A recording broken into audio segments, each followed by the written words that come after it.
After that rousing introduction, let's tone it down a bit and look at old-fashioned greenhouses. A century ago, the big estates would have a very large greenhouse and grow all sorts of exotic plants for use in the manor house. Nowadays, these buildings are too expensive, too big, and out of date. But there has to be a way to take the essence of a greenhouse and use it in a small, modern garden. This is my project. I couldn't find the greenhouse that I wanted. They were all too big or not suitable for my site. So I designed and built this little greenhouse. It measures 4 feet by 6 feet. It has a 9-foot peak, and it is made by laminating wooden beams together to get the beautiful arch. One of the complicated projects was fitting this vent, but just a little bit of time and effort, and it worked out really well.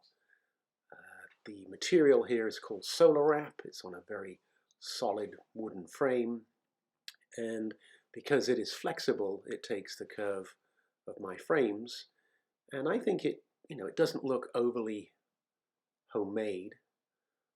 It has so many features that make it work perfectly, and of course I had to put water to the corner of the building. It's got a lot of appeal. It's so compact for its size. It's very small, but it's so compact. But I'm not using it to store stuff. There's no wheelbarrows, no tomatoes in there, no pots, no bags of compost.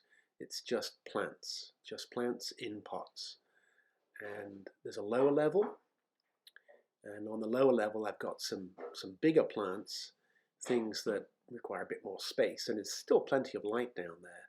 We've got agapanthus, hedychium, dahlia, salvia, a whole host of things. There's even a fig tree growing in the ground there. Now on the higher level, this gets a bit more light, and it's about 4.5 feet off the ground, and it's a horseshoe black frame, and there's 50 plus plants in here, ranging from impatiens, more salvia, dolichos, figs, there's Edgeworthia, there's Iochroma, Cardiocrinum. There's a whole range of plants that will feature in this courtyard. Now here you can see the 3 laminated pieces of wood that were screwed and glued together and then screwed to the wall. And this arch shape is incredibly strong. The 2 arches were then screwed together with this panel, and it's incredibly robust.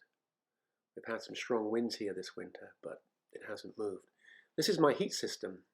It's a 400 watt chicken brood lamp, and it switches on automatically with the use of a thermo-cube. This senses temperatures at 35 degrees and switches on. And because the light comes on, I can then see from my house that the heat system is working.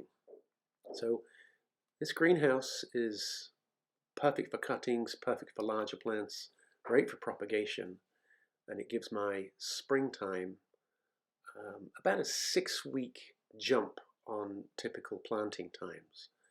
So where I would plant out in Connecticut in mid-May, I'm able to get stuff growing in there early April and really move things forward.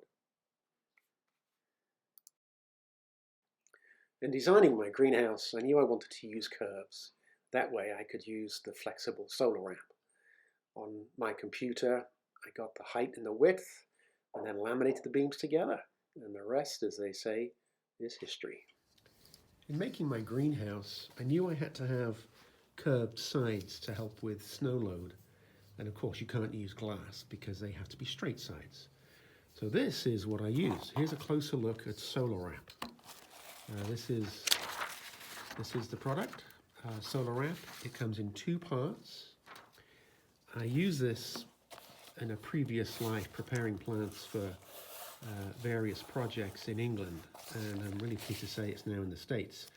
So Solawrap it's got really heavy-duty bubbles in a very robust profile.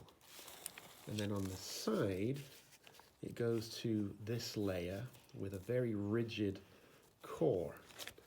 And then these panels come in 4 foot, 5 foot, and 6 foot wide.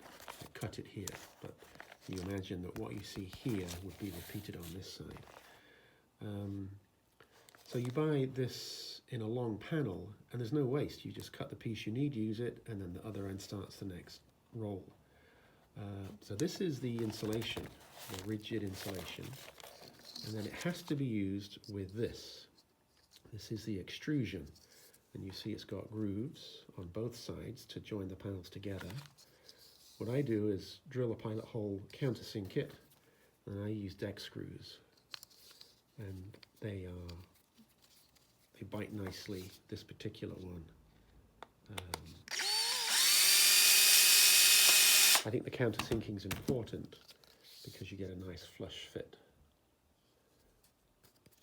And then obviously you've got enough distance to go into, in my case, my wooden frames, the 3 laminated layers that made up my arches. And these can be every 18 inches apart.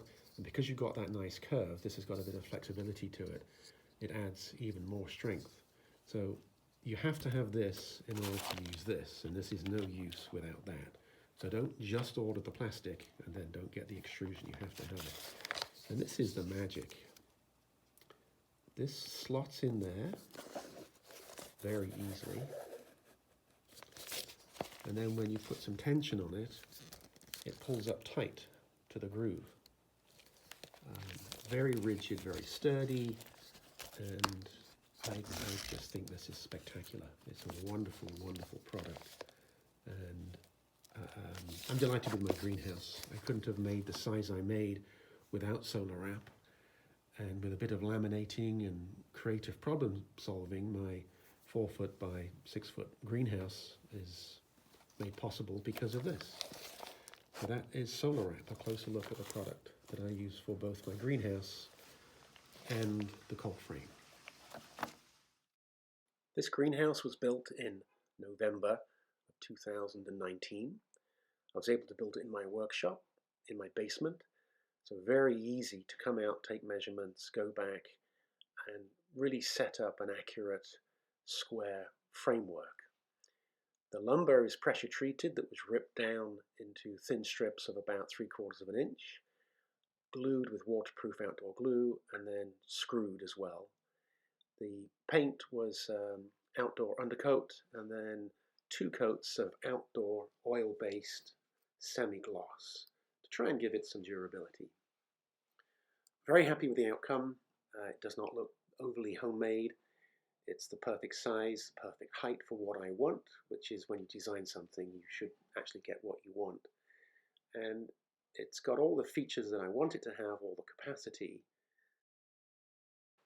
To get the most out of your greenhouse, you have to use it. It's great in the spring, it's great in the fall, and in the winter, kept frost-free with good ventilation, your plants will thrive. Thanks for watching Planted. Please like and subscribe.